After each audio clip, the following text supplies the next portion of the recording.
And then you're ahead 0-2. 0-2 is that how you say it? Yeah. Yeah. Remember when we first met John McClane? Argyle picked him up from the plane and took him down the Nakatomi Tower at the Christmas party. And the terrorists were overzealous, but it was sweet when they killed Ellis. And with a little help from Alan, John McClane kicked ass. Welcome back to Chat the Movies, the podcast where we answer the question, were the movies we loved when we were growing up really that good? Have you ever caught yourself thinking, why don't they make movies like they used to? Can you still remember spending your Friday night searching for the perfect movie rental at Blockbuster Video? Do you know what Blockbuster Video is? If you answered yes, then this is the podcast for you. I am one of your hosts, Gene Lyons, and alongside me are my co-hosts, Ash, No Crying in Baseball Dugan. Hi, y'all. And returning as a special guest, our sports expert, Kevin Brackett. Lulu Dallas Multipass. And each week, we take a look back in time and decide if our favorite films still hold up. The movies we cover are chosen by you, the listeners, who generously commission the films you love.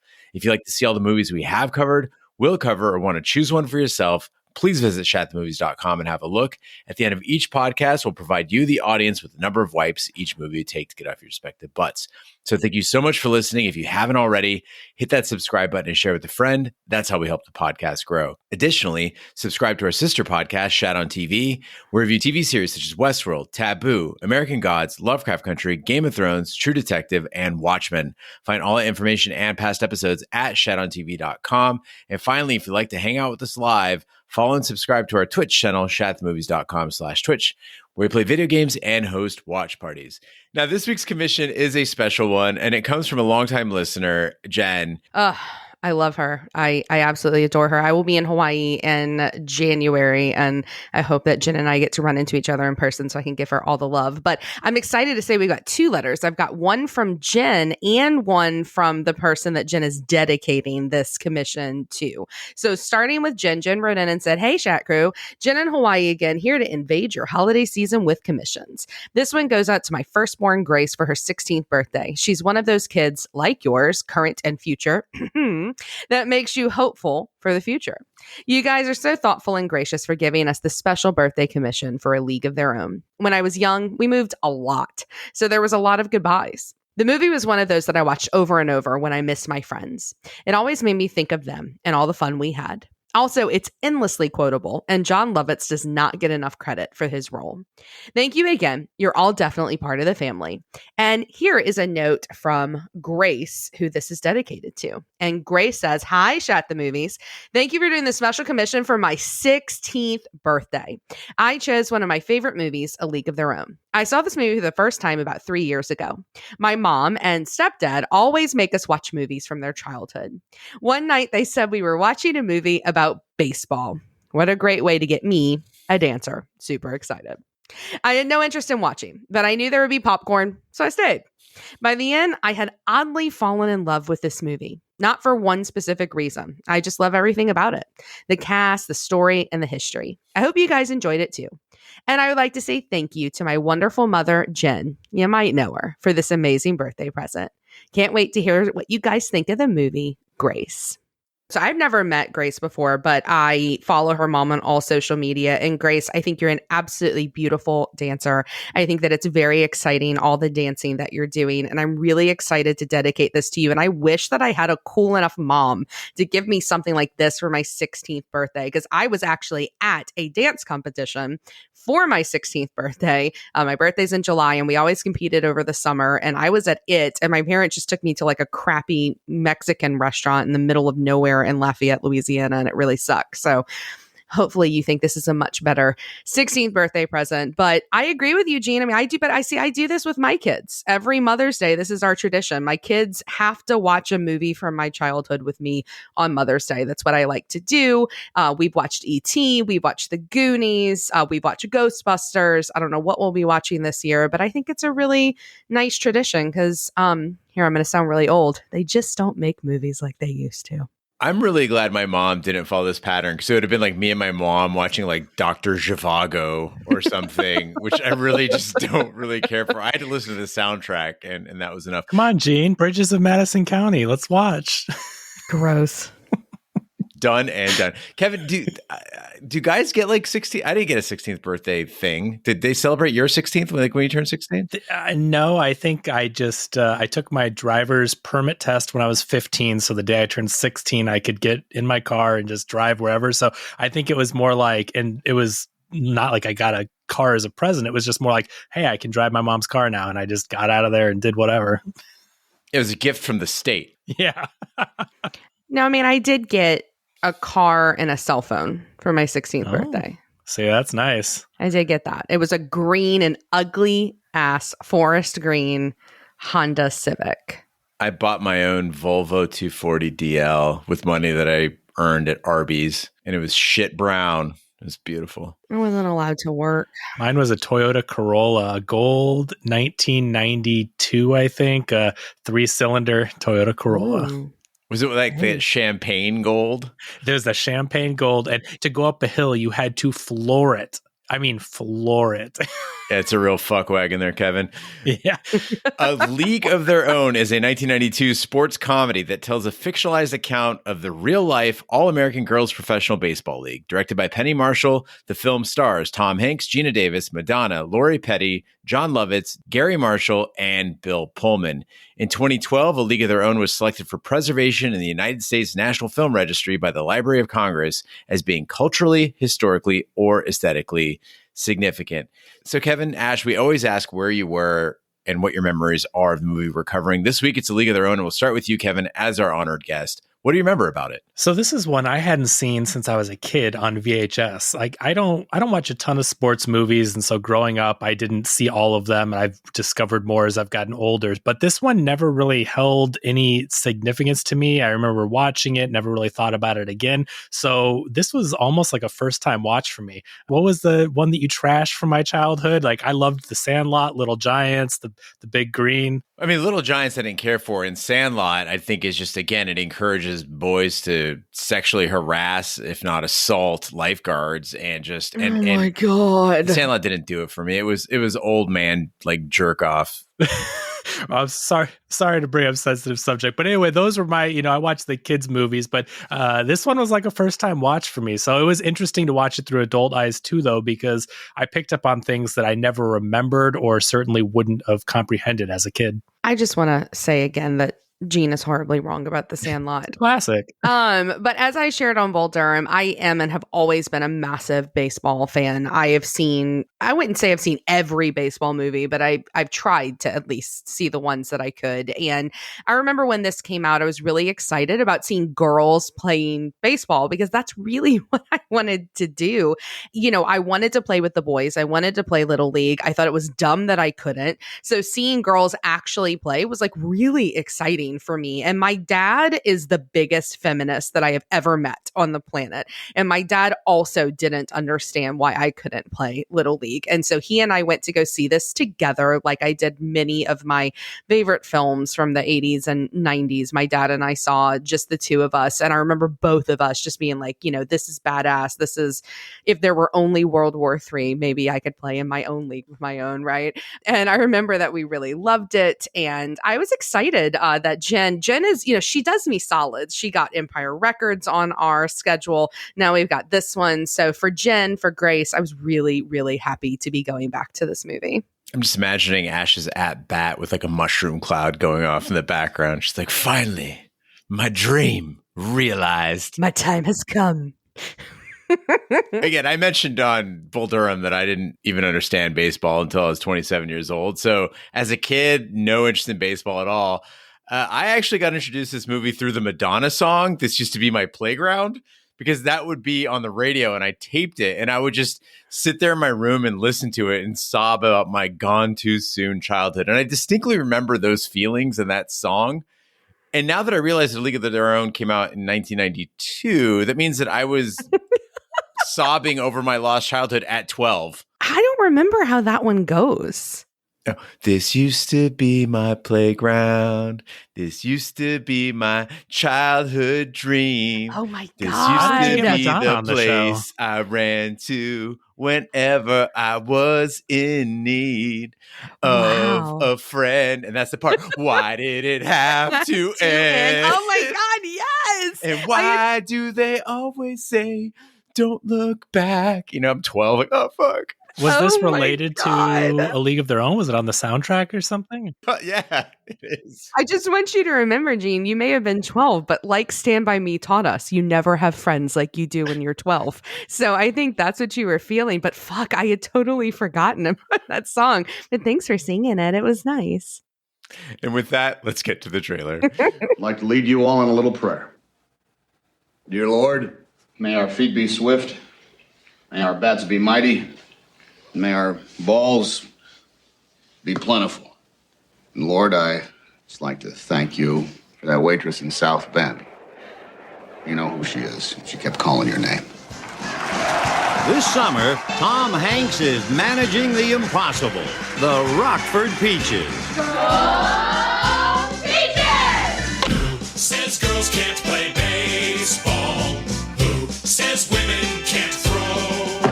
Slide! Slide! Thank you! Give them a league of their own to play. Then stand back and get out of their way. That sounded good. So let's all root for the girls' team. Let's give the poor coach a break. You're still missing the cutoff man. Now, that's something that I would like you to work on before next season. 'Cause it's fresh, fresh. We're having a bash at the old ball game. Got him! Columbia Pictures would like to take you out to the ball game for an all-star comedy. They'll pay you $75 a week. We only make 30 at the dairy. Well then, this would be more, wouldn't it? The manager, Tom Hanks. Are you crying? There's no crying! There's no crying in baseball! The catcher, Geena Davis. What do you say we slip in the back seat and you make a man out of me? What if I smack you around for a while? Can't we do both? The pitcher, Lori Petty. I made it! I'm a peach! A Rockford peach! The scout, Jon Lovitz. Are you coming? See how it works is, the train moves, not the station. And batting cleanup, Madonna. What if my uniform bursts open and oops, my bosoms come flying out? You think there are men in this country who ain't seen your bosoms? A League of Their Own. All right. God knows we have a game. It's not like any of this helps, believe me.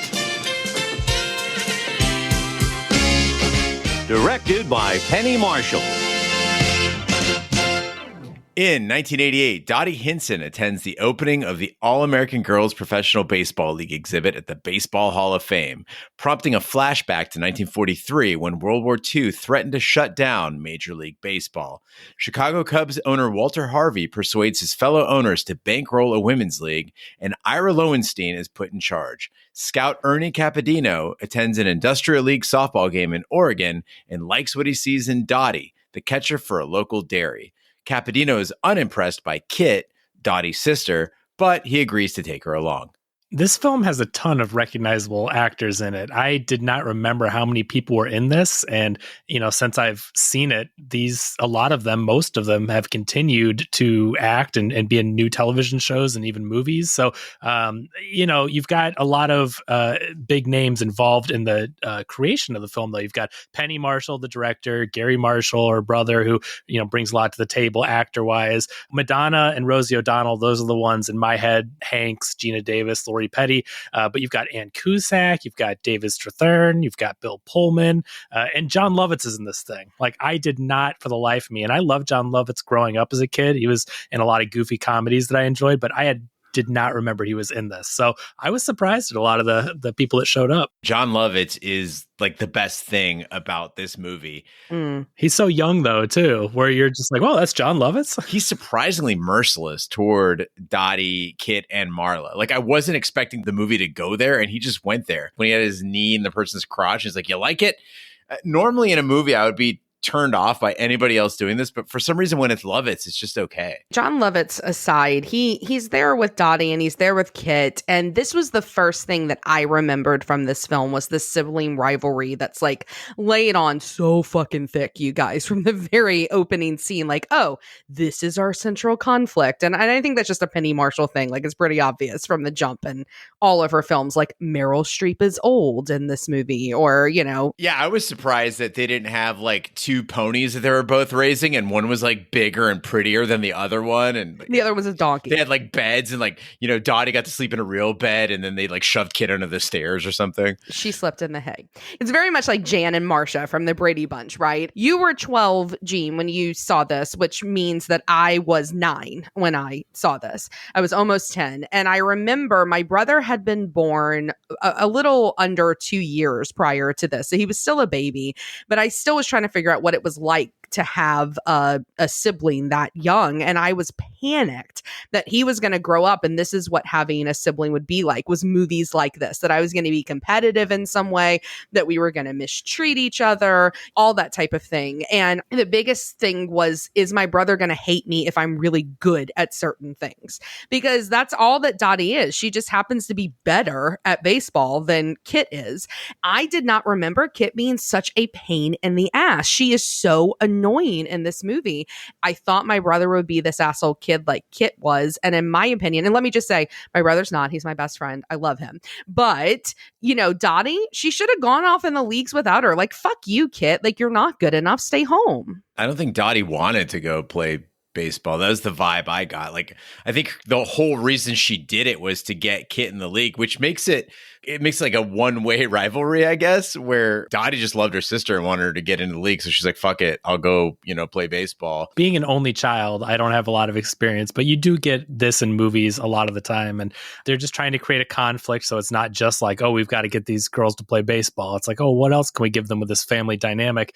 But what I really liked about the film is how it feels more relevant today than ever, I think. And certainly when I was younger, I didn't pick up on a lot of the things because of age, but this movie works even better today than it did then. Back then, the men went off to fight in World War II. Women stepped up to the plate, literally in this case, and they proved they could do the jobs that men did. And although the people were slow to adapt, like we see in the movie, it's a little more dramatized than what it actually was. But they eventually catch on, and the teams gained a big following.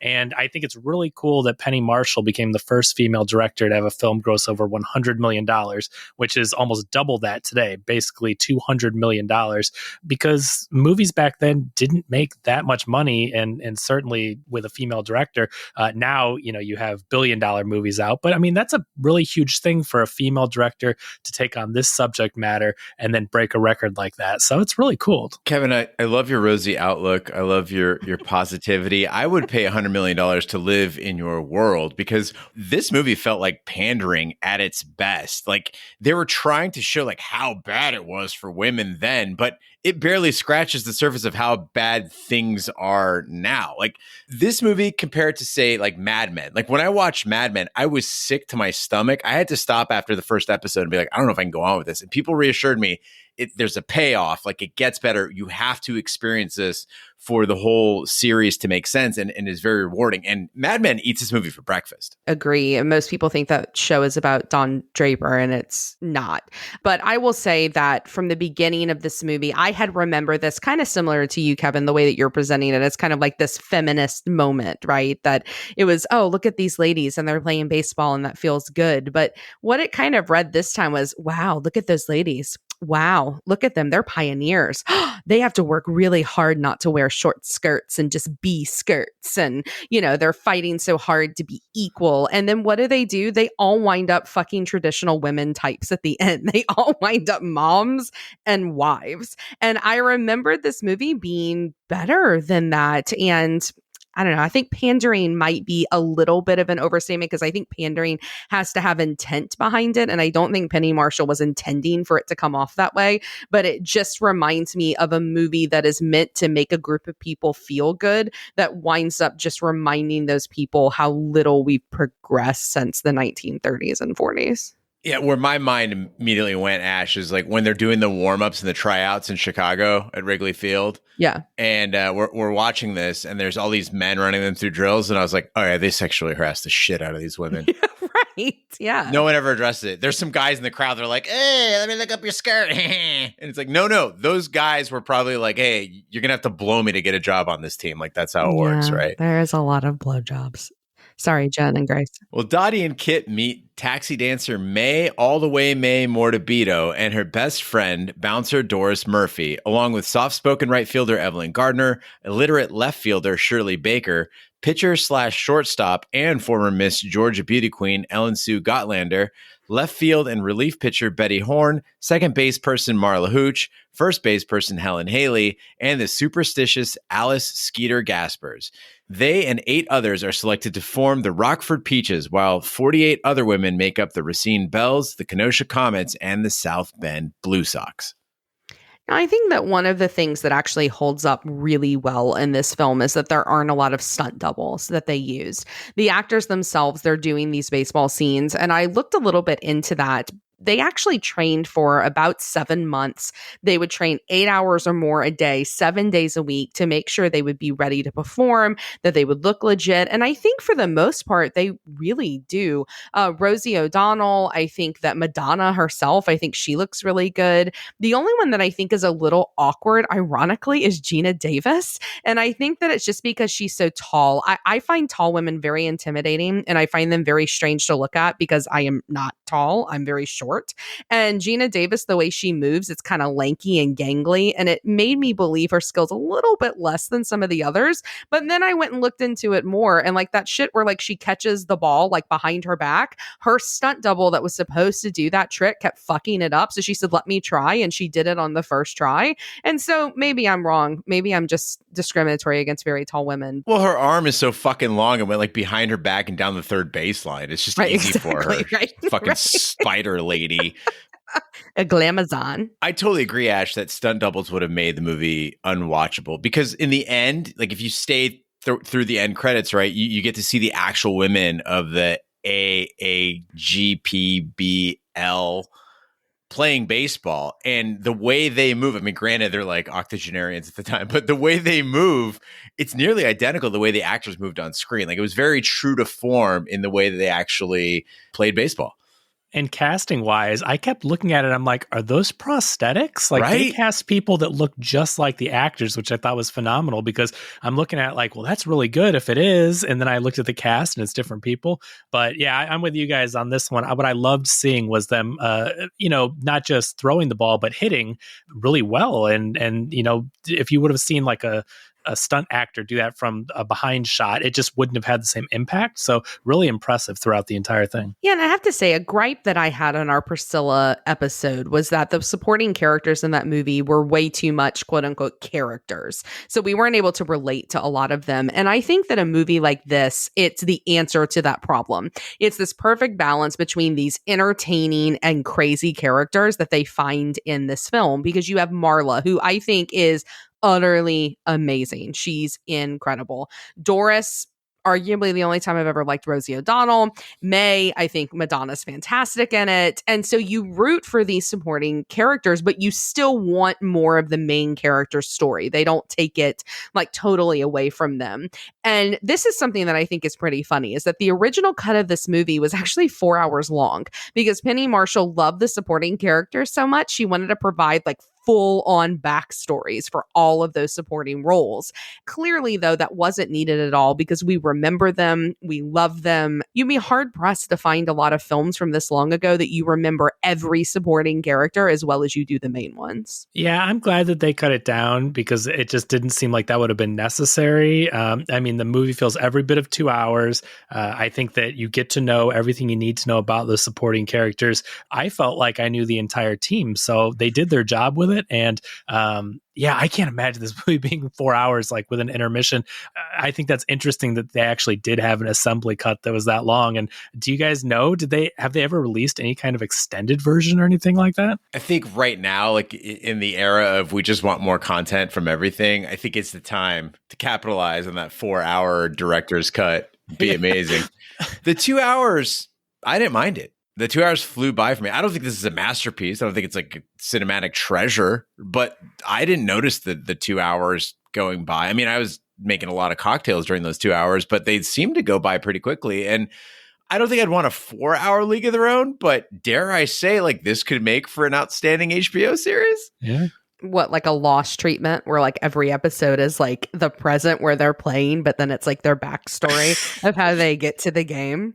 And then all of a sudden it turns out that they're all in an island. Nah, I was thinking more like a Band of Brothers, you know? Like, but they are making a TV series out of this. Oh, really? No, shut up, really? I don't mind that. It is in development, yep. Wow. It's, I was trying to find, Amazon Prime is where it's going to be. So yeah, we'll see it soon. Yeah, dude, after Ted Lasso blew up, you knew there was just going to be a series of sports-based comedies coming out on streaming services. And Ash will finally get her chance to play Little League. Mm-hmm. She's going to be in the series playing Little League? Hey, don't doubt me, Kevin. Okay. Hey. It's going to be called Ash to Ashes. It's going to be Ash playing baseball during World War III. Angela's Ashes. It's Ash to Ashes. The untold biography of the Little League female player. Yentl. So when I was watching this, one thing I was really curious about was Madonna and how she handled this role, because like Ash was saying, I was really impressed with her dedication and her acting in this movie. So I did a little research and I found out that the lead of this movie was actually not supposed to be Geena Davis. It was supposed to be Deborah Winger. And even before that, I think it was supposed to be Brooke Shields. So they went through a couple of different casting changes. And apparently, though, something happened with a writer's strike. Brooke Shields went to Deborah Winger. And then Deborah Winger quit the movie because she didn't want it to become the Madonna show. Like, if you read this whole interview with Deborah Winger, she doesn't have a lot of kind things to say about Madonna or the film. But anyway, apparently Madonna was a team player the entire time. She worked hard and practiced with them and, was doing all the same stuff. She didn't have this huge entourage, pampering her the whole time. So it was nice to find out. And it didn't look like she was an attention hog. And I think the scenes with her and Rosie are great. I'm with Ash again there, where I'm not a huge Rosie fan, but those two, I would watch a spin-off series with them because their dynamic was great. And I had a lot of fun with those characters. Deborah Winger must have felt so vindicated when the movie poster came out. It was Tom Hanks, Geena Davis, and Madonna, not Lori Petty. I liked Doris. I liked May. But as a fellow New Yorker, I got to say that the accents and the attitudes were a crime against our city. Now, Madonna, a lot of people think she's from New York. She's from Michigan. She didn't move to New York until in her late teens. Rosie, she's from Long Island, about 25 miles farther east from Brooklyn than I was born. But I'd say collectively, I'm going to say they're more New York than I am. Not big D level New York, but they're New York. You would think that with their shared New York knowledge and having lived in the city, that they could manage something better than that stereotypical like Brooklyn / Bronx mishmash cartoon accent. It bothered me the whole time because, Ash, I agree with you. Like seeing Madonna on screen, the dancing, the acting, Rosie was, oddly enjoyable. I just couldn't get over the fact that they had to keep reminding us like, hey, we're from New York. Now, wait a minute. What if this was 1946 New York? How versed are you on old-timey New York accents? They all just did the transatlantic thing then, darling. Oh, my God. So I want to talk about this scene when they introduce these characters, the supplementary characters. And I get that when Dottie's introduced, it's to show she's a badass. We all know she's a great player and we're going to see how good she is and everything. But Dottie catches this baseball that Doris, played by Rosie O'Donnell, throws at her like point blank, pitching like fastball speed, and Dottie catches it with her bare hand. Cool. She's awesome, right? But it got me thinking, what was Rosie O'Donnell's character intending to do? Like knock her out, hit her in the head? Like she seems astounded she caught it with her bare hand, but like what was the alternative to that? I thought it was just a really weird interaction. It seemed like they'd done it before.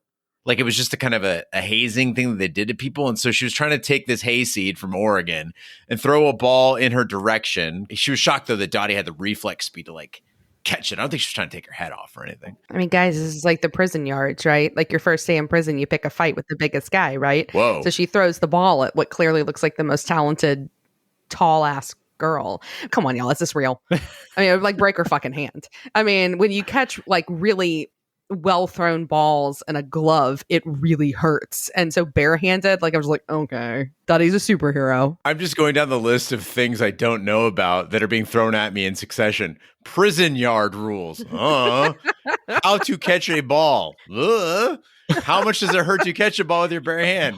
Well, now I know not to. Thank you, Ash. I will not be attempting this trick at any Thanksgivings in the future. I mean, you drink first if you're going to. The Peaches are managed by former star Cubs slugger Jimmy Dugan, a cynical alcoholic. With a Life magazine photographer in the stands, Lowenstein begs the players to do something spectacular, as the league has attracted little attention. Dottie obliges, catching a popped-up ball behind home plate while doing a split. The resulting photograph makes a magazine cover. A publicity campaign draws more people to the ball games, but the owners remain unconvinced. This part of the film felt a bit rushed to me. It just seemed like it took kind of a hard turn after they're starting up this league and there's not many fans and all this. Ira basically is like, hey, this league is probably going to get shut down if you don't start getting more popular. And then they're like, yeah, that's a great idea. And then instantly become these front page, just, news story making like spectacular athletes. And so I don't know, to me, it just seemed like a little strange of a shift where they kicked it into gear and all of a sudden they could have done it. Like, yeah, that was a good idea. We should have done that the whole time. We didn't realize this whole time that people were supposed to be watching the sport. Aside from like the plot device that makes it happen, the Ira coming in and talking to them, I think the message here is that they were never a respected league, right? That these women thought they would just go out and play good baseball and then the fans would come. And instead, to find their success, they had to become a novelty because that's what sold to the men in the stands. And I think on this part, the movie does pretty well. Like, what do they have to resort to get people to come watch them play? Pretty girls doing the splits, kisses for catching foul balls, hotties throwing balls at Hitler. And like this shit persists today. I'm looking at you, volleyball. It's an interesting conflict, though, too, because I was doing some research and I found out that the women playing baseball were actually very popular from the start. Like it was extremely popular. So this conflict is also not real either. It's dramatized for the movie, which I get that you need that. And so it's just interesting that they created that conflict and they're like, all right, but we got to get them popular. And then, okay. Lately, I've been keenly aware of signs I'm getting old. On Saturday, I went on a double date and I told the other couple to be ready by 5 p.m. for cocktails. Naturally. We hit the bar at 5:30. It was a speakeasy themed bar. Again, old man tendencies. And then I was like, and we're going to have dinner by 7 because the restaurant closes at 9. And while we were out, I commented on how kids, these are my exact words, they don't even bother getting dressed anymore. So, of course, while I was watching A League of Their Own, they have this scene with Charm School. Like, I don't want to force women to learn how to act, but I think we're all watching like the basic fundamentals of manners melt away around us, and it's a super bummer and just makes me like not want to go out anymore. And I think this is how the spiral starts. I'm very worried. Yeah, I'm really worried for you too. But let me just say, as a true Southerner, no one ever attempted to send me to charm school, but this reminds me so much of like the debutante system because I broke the tradition in our family of being a debutante. I didn't want anything to do with that because it's very much like this, right? Like you go through, you learn all the ways to be good mannered, you go through interviews, then your dad presents you in a beautiful white dress in front of all of society. Whoa. And you're walked in front of everyone and it shows your good breeding. And I think that's the difference here. Like there's a difference between manners and charm school. Like there's a difference between misogyny and well-cultured. Charm school's gross. I don't want to like make a livestock reference here, but I'm getting to the core of this thing. So the idea is we've raised this thing and now it is ready, everyone. And so come get it. It's ready for breeding. It's ready for breeding and come She's get it. She's got her first period. It will be good. It will know how to act. We'll act well. That's the thing? Pay us for her. That's how it all started, right? Like you can track it all the way back that the old debutante system was a way of coming out in society so that guys could court you and so that you could eventually get a good proposal that was a good match. And then you go off and get married and then have your own babies that eventually you present at their own debutante balls. And it's just all about being put out in society. I mean, that's why that Borat movie, I didn't particularly care for the second Borat movie, but the best part of that film is when they go to to that actual debutante ceremony in Georgia, and she does the dance of the moon blood to show that she's had her period and that she's ready for breeding, because that's basically what those dads are doing with their daughters. And is that in any way related to they get Mardi Gras balls? She's not being bought by the king as much she is being like, just a big deal to be queen of a Mardi Gras parade.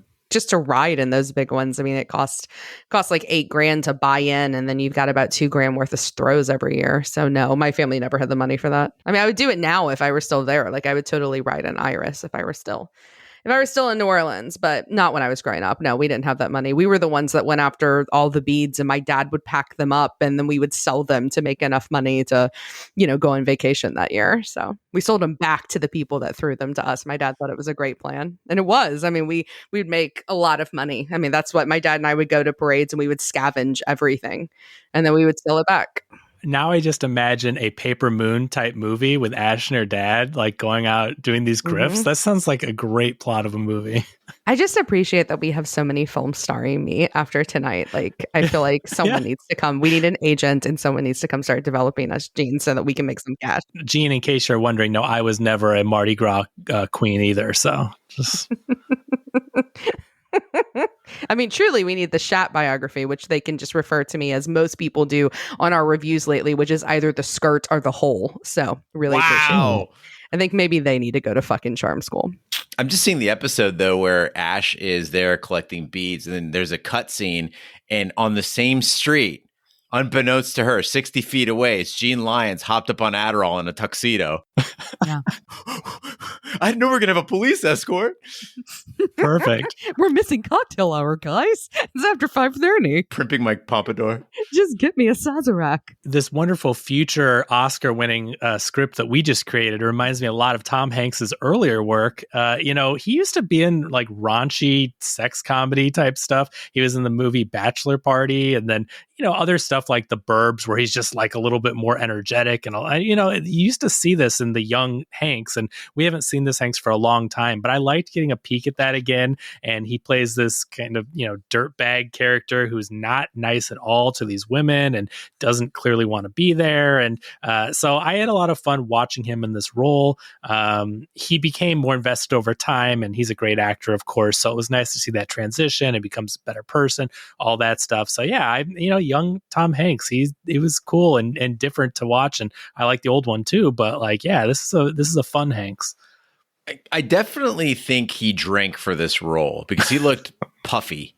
He looked puffy and like bleary eyed. I respect his dedication to it. The limp, very good limp.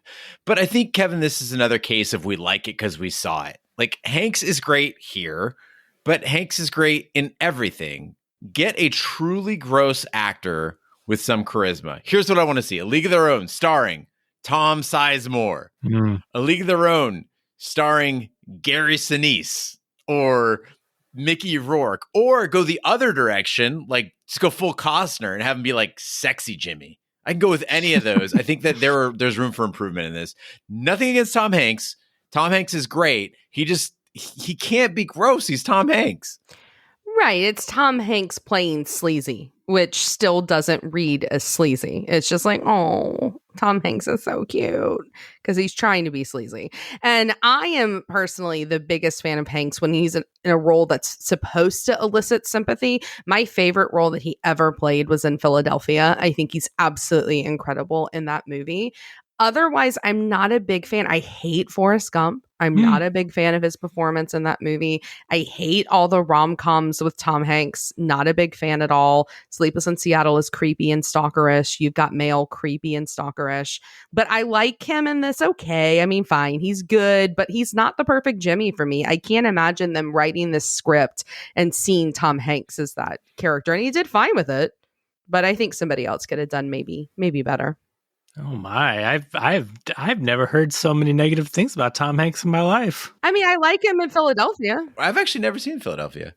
Oh my God! You will bawl your fucking eyes out. That's the. I don't want to boil it down to like 3 words, but it's the AIDS movie. Yes, it's the AIDS movie.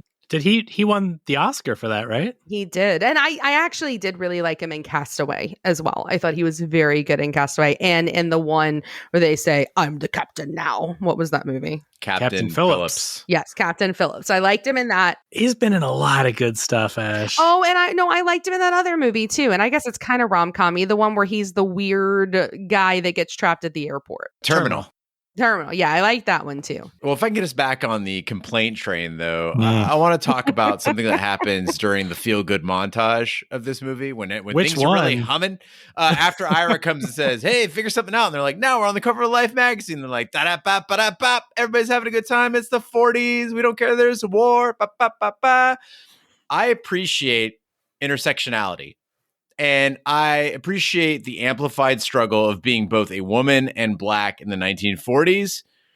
But when this movie tries to wrap its arms around that, fucking gross. The Rockford Peaches are hitting full stride. Everything is going great. And this ball rolls down the first base foul line only to be picked up by a black woman. And she's wearing her Sunday best, of course, because, we have to feel sympathetic to her. She has to be one of those dressed up black people. She has no lines. And what does she do? She picks up the ball and she tosses it back to the white women players.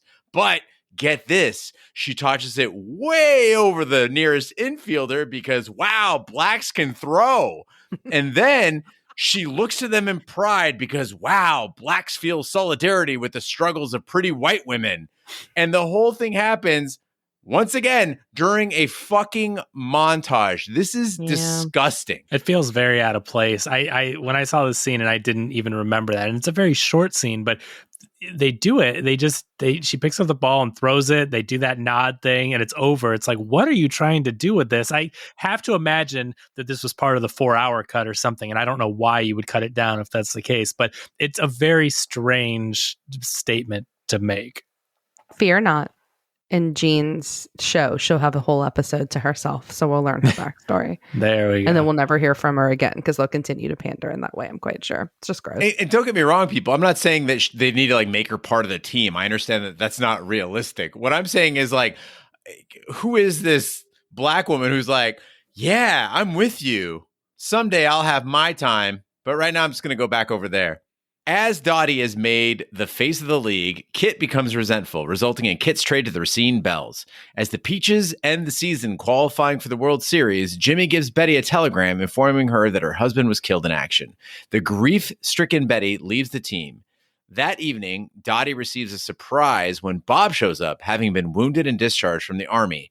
Unable to persuade Dottie to play in the World Series, Jimmy tells her she will regret her decision. I think what this scene shows, and we were kind of just touching upon it, or Gene had briefly mentioned, there's a war going on, and we're over here watching baseball. But when Betty, who's played by Penny Marshall's daughter, finds out that her husband has died, it just shows that the whole country was sitting there nervous about their loved ones, their family members, their friends, people going overseas. And were they going to come home? Were they not?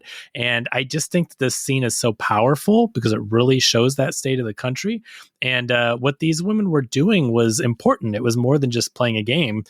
Entertainment, I mean, of course, our lives all revolve around it a lot, and some people may see them as just movies. But during hard times, and look at this past almost 2 years, entertainment is what helps get us through things and hard times, whether it's music, movies, TV, you name it, baseball games. So people need the entertainment, and the service that these women were providing helped a lot of people during this difficult time. Think about the weight on their shoulders of not only are they women in this league that was, males previously, and so now they have to overcome all these obstacles and sexism and all that stuff, but their husbands, their brothers, whoever, they're also overseas and they don't know if they're ever going to see them again. So I think what they were doing was incredible and so much more than just playing baseball. From acting wise and the tone that Penny Marshall set and everything, I think it's the best scene in the film. Yeah, I was shocked that this scene worked, Kevin. We all saw what was coming. We knew what was going to happen in this scene. The guy shows up with the telegram.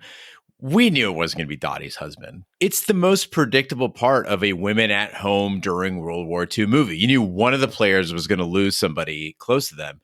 And yet it still hit emotionally. I got choked up. I'll admit it. And I think part of that is how divorced we are now from the reality of war. Like, it just happens to those people, right? We don't know. But at that time, it could happen to pretty much anybody, no matter what you did for a living, no matter what part of the country you lived in, no matter what your social status or your economic status. Like, this was a reality in everybody's lives. And I think they captured that really well.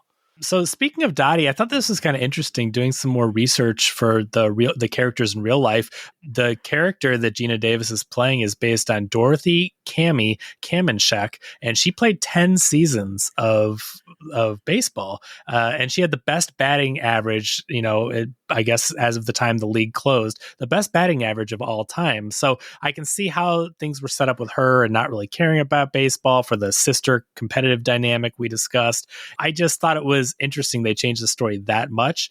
I wonder how this would have been if it were more of a Rudy inspirational type story. Of course, less stalkerish than Rudy. We went into that on that episode, but I think it would have been interesting to see this character really wanting it more like Kit did and developing that. But I guess they wanted two characters to have the polar opposites play out. Dottie is in tears and part of this movie. They cut to it. She's in this beautiful silk nightgown in her beautiful room all by herself, crying with her perfectly done hair with her finger waves, and she's just crying. And it's always felt weird to me why she's crying in this scene. And then poor injured lame little Bob shows up, and it's never made any sense to me what's going on. But here's the thing. There is a scene cut from the 4-hour version that leads up to the crying reveal. And I've got to tell you the underbelly of A League of Their Own. In this 4-hour version, Marla leaves for the Bells as well with Kit. So she goes off and she's a racing, however the fuck you say it, Belle. And Marla at some point gets pregnant, but she doesn't want anybody to know she's pregnant. And so Dottie gets all aggressive because she's mad at Kit, and she somehow slams into Marla, and Marla gets wheeled off the field in a stretcher. And we find out later Marla and the baby are fine, but it's implied for a good 30 minutes that the baby's dead and Marla's had a miscarriage because she's a woman. She has no purpose in life because it's the 1940s.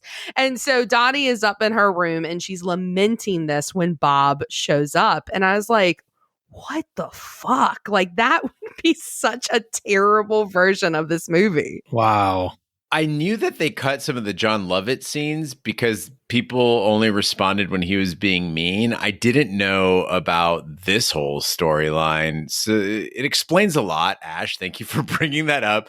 And you know what? Thank you to the editors for leaving that on the cutting room floor, because that is a ridiculous, stupid, unnecessary storyline that the movie definitely is better off without. And another thing that I think the studio could have made a mistake in, and I'm glad that they didn't, was that originally they wanted Dottie to end up with Jimmy. And so in that 4-hour version, there's all these tense scenes teasing at the tension, the sexual tension between them.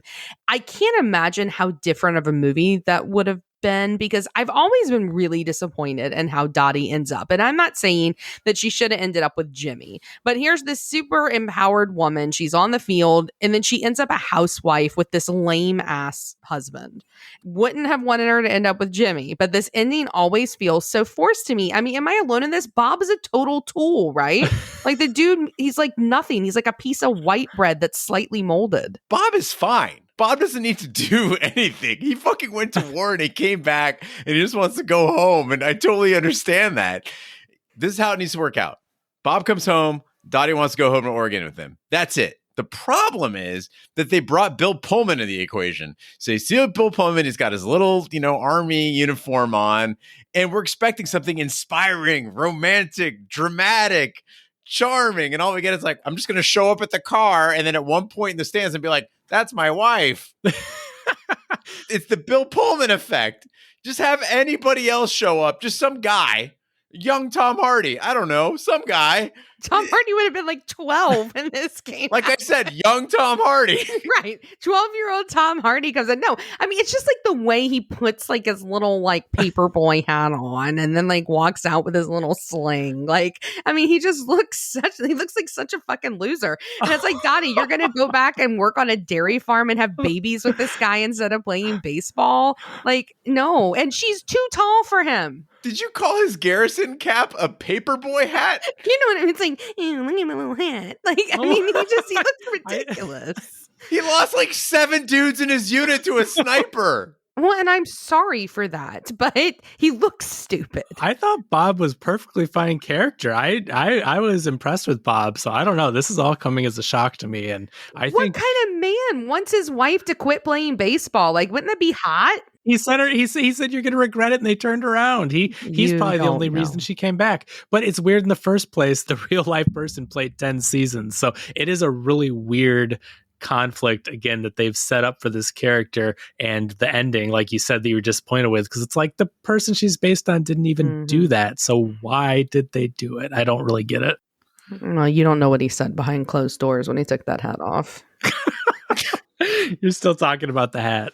It's stupid. Well, the Peaches face the Bells in the World Series, and Dottie rejoins the Peaches for Game 7, while Kit is the starting pitcher for the Bells.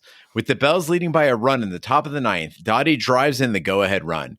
Kit is distraught, but gets a second chance when she comes to bat with 2 outs in the bottom of the 9th. She gets a hit and scores the winning run by knocking her sister over at the plate and dislodging the ball from Dottie's hand. Has the All-American Girls Professional Baseball League never heard of a bullpen? I'm doing the math here, and you got 16 players on your team. That gives you the option for like 4 to 5 dedicated pitchers, leaving room for substitutions and infielders and outfielders.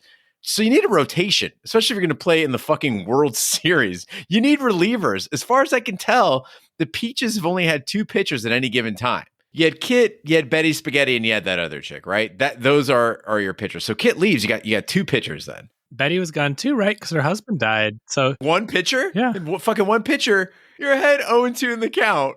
I don't know why they threw anything across the plate. Even if Kit swings at high fastballs and can't hit them, you throw 3 in a row of something in front of a batter. I mean, I can hit that.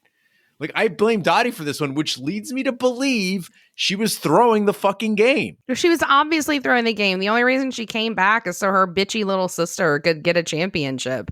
Like, she didn't come back for the love of the game. I mean, she clearly drops the ball at the end. I know it's like the big thing. Did she let go of the ball or not? Like, clearly she let go of the ball. She's got those giant hands, those giant Geena Davis hands that like wrap around that ball like my hand wraps around like a racquetball. She dropped it on purpose. She threw the game.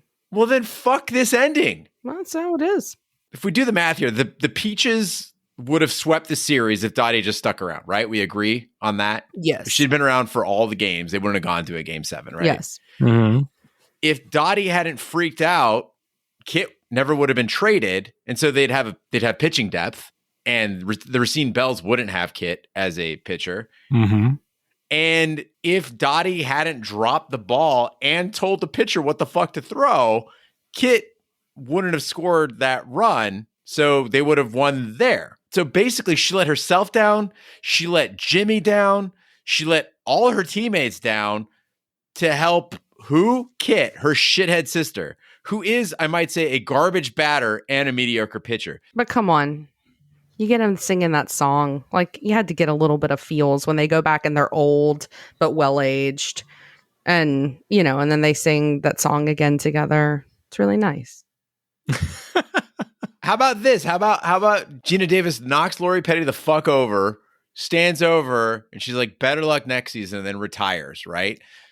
Again, this character in real life was amazing, and so it stinks that this movie character doesn't even get 1 World Series win. Her sister gets it, and then she just retires and goes home to the dairy farm in Oregon with Bob. Bob, the war hero. If the real person did it, I think I would give them more credit for staying true to the ending. And okay, but that's what she actually did. But I just seriously cannot wrap my head around the whole going from 10 seasons to 1 and then not even making like a really strong point. Like, they're basically saying like, oh, well, she chose to start a family when she could have played baseball and then started a family. Like, doesn't Kit even make that point? Like, you can start a family anytime? Right, but then she'll end up like Marla, getting slammed into at a plate and dramatically brought off the field on a stretcher. And that hopefully will happen in season 2 of A League of Their Own, coming soon to HBO Max. Well, now's the time in the podcast where we give our Shat scores. The wipe score is our way of telling you how many wipes this movie would take to get off your respective butts.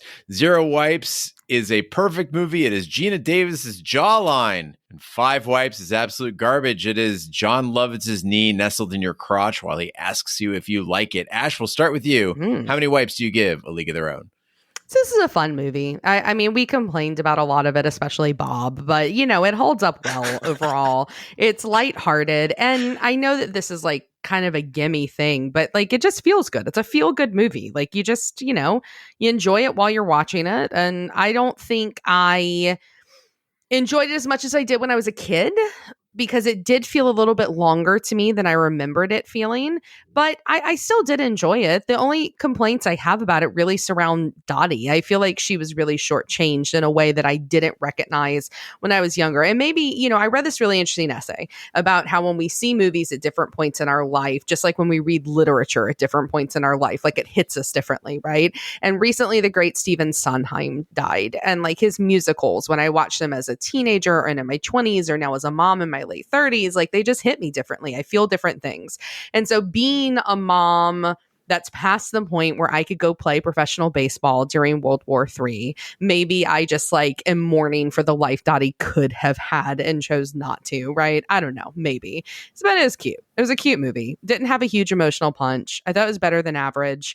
I was going to go with 1.5, but I realized a lot more annoyed me in it as we talked about it. You guys have pulled me up a bit. So I'm going to go with 2 wipes for a better than average film, but not like a perfect one. But I'm so glad you recommissioned it, Jen. Happy birthday, Grace.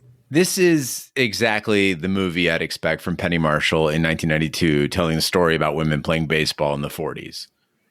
A lot of times we say a movie is ahead of its time. This is not ahead of its time. This is not special. This is exactly at its time. But it is an enjoyable way to spend 2 hours and have a few laughs. I agree. I was entertained throughout the movie.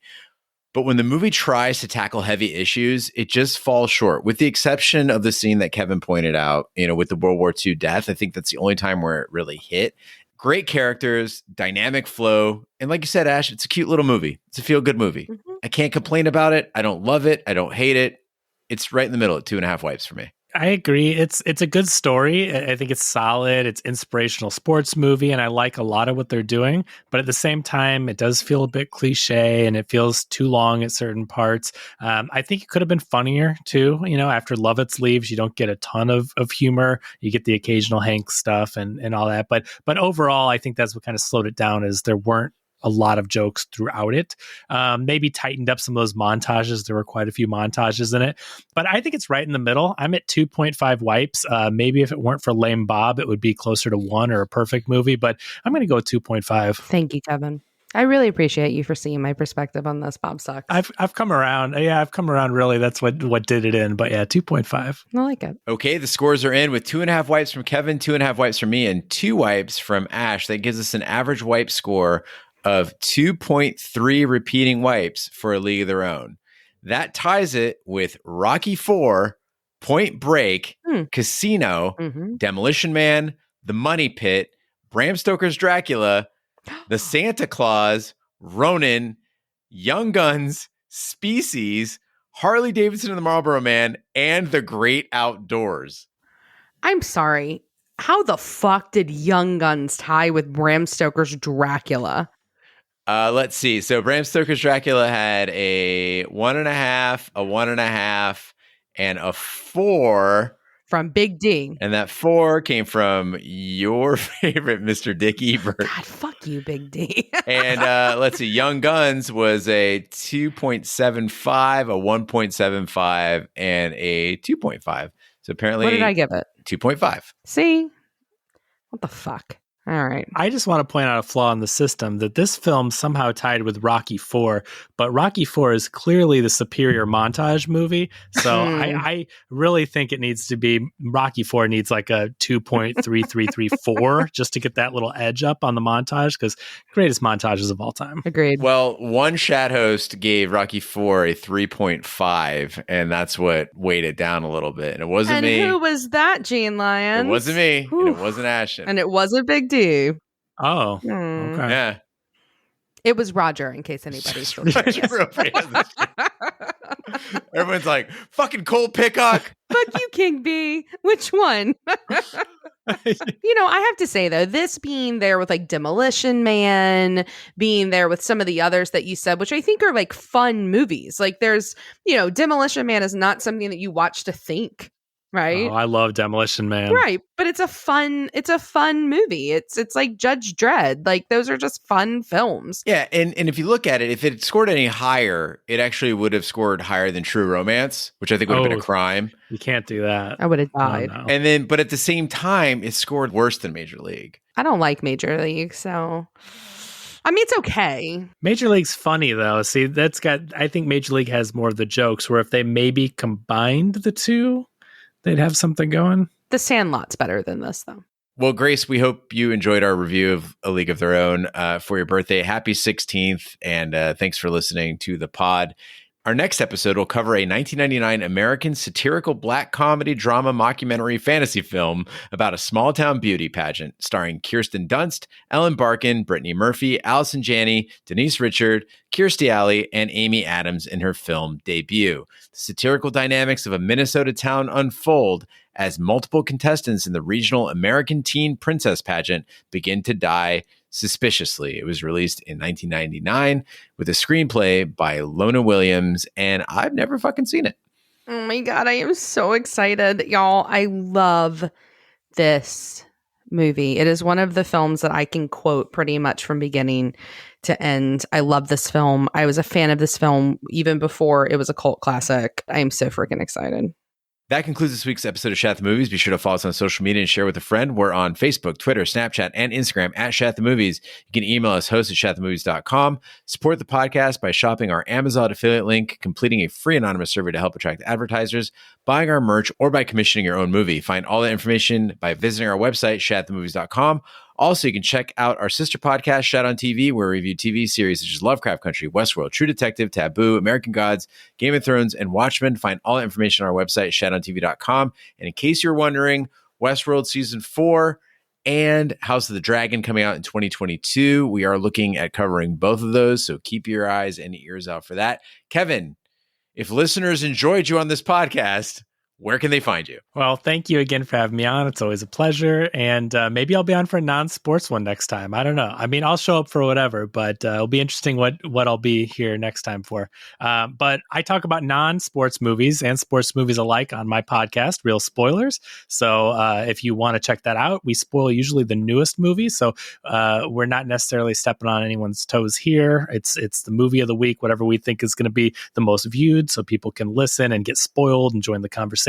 So follow us on social media at Real Spoilers, Facebook.com/Real Spoilers. And I'm most active on Twitter. So you can follow me on Twitter at Kevin R. Brackett. I was looking to see if you guys did The Last Duel. Did you do it? No, we didn't. And I actually haven't seen it yet, but I have a screener for that one. So I'm really interested to see it. I thought Adam Driver was really sexy in it. And I thought it had an absolutely ridiculous double rape scene that I thought was really gratuitous. What constitutes a double rape scene? Like the movie is in 3 chapters. So they show it from Matt Damon's perspective, what happened. And they show it from Adam Driver's perspective. And then they show it from Jodie Foster? Comer. I don't know how to say her name. Comer. Yeah, so she gets raped twice on screen, which was just really ridiculous. You won't like it, Gene. I think it's a shame that Ridley Scott has been talking his stuff. I mean, I really like him as a director. You know, I respect his work, but when he says that like people didn't show up in droves to see this movie, he's not making a new Fast and Furious movie, a new Marvel movie. I mean, you know, there's movies that make a ton of money. A medieval Renaissance rape trial movie isn't exactly going to attract, you know, the same type of audiences. So I just think it's a little weird that he blamed millennials that only watch things on their cell phone for this kind of art housey type movie. It's a weird thing. Like it's not exactly a mainstream film. He wanted it to be his Braveheart, I think. But Gladiator was his Braveheart. I mean, it's not art house for sure, but it's definitely a mainstream movie. And I mean, I enjoyed it. I just thought showing the rape twice was really ridiculous. So yeah, stay tuned to Real Spoilers to hear Kevin talk about the double rape scene. Wherever fine podcasts can be found, including iTunes, Google Play, Stitcher, and YouTube. Be sure to subscribe. And if you stop by iTunes, please leave a 5-star review. That helps the podcast grow. On behalf of my co-hosts, Kevin and Ash, I'm Gene Lyons. Be sure to join us next week for the following movie. Every year, in the small town of Mount Rose, Minnesota, a special competition takes place. I know what some of your big city no-bra-wearing, hairy-legged women libbers might say. They might say that a pageant is old-fashioned and demeaning to the girls. No, I think you boys are going to find something a little bit different here in Montrose. Ouch! But for two ambitious girls, I believe this pageant teaches you what's really important in life. I dream of getting out of Mount Rose. I mean, guys get out of Mount Rose all the time for hockey scholarships or prison. And two jealous mothers. My daughter is the most talented contestant that Mount Rose has ever had. It's not just about beauty. Go Muskies! Woo! I'd lay down 10 to 1 that it all comes down to Amber Atkins and Becky Lehman. It's about poise. If you could be any tree in the woods, what kind of tree would you be? Green. It's about tradition. You get your ass up there and show me some teeth. It's about winning and whatever it takes. Are we on cops, Harold? Are we on cops? Shut up, Hank. This here's business. It's on cops. Oh my god! My cat costume's gone! Bring it on! From New Line Cinema. What kind of a moron paints step ladders right before a pageant? Kirstie Alley, Ellen Barkin, Kirsten Dunst, Denise Richards. Look at that winner. I think she's had a boob job. Oh, come on. She's too young for a boob job. They do that at birth now. What are you talking about? Our pageant is not a peep show. Oh, God, you rule, Leslie! Drop Dead Gorgeous. Suck it in, or so help me, I shoved my foot so far. Come on, shake your body, baby, do that conga. These movies that we're creating right here remind me a lot of Tom Hanks' earlier work. And so I really appreciated seeing... I'm sorry, that transition. So good. It was so good. I'm sorry. I didn't mean to ruin it. That's all right. I'm just going to laugh through the whole thing. Okay, go ahead. That was amazing, Kevin. Continue. Yeah.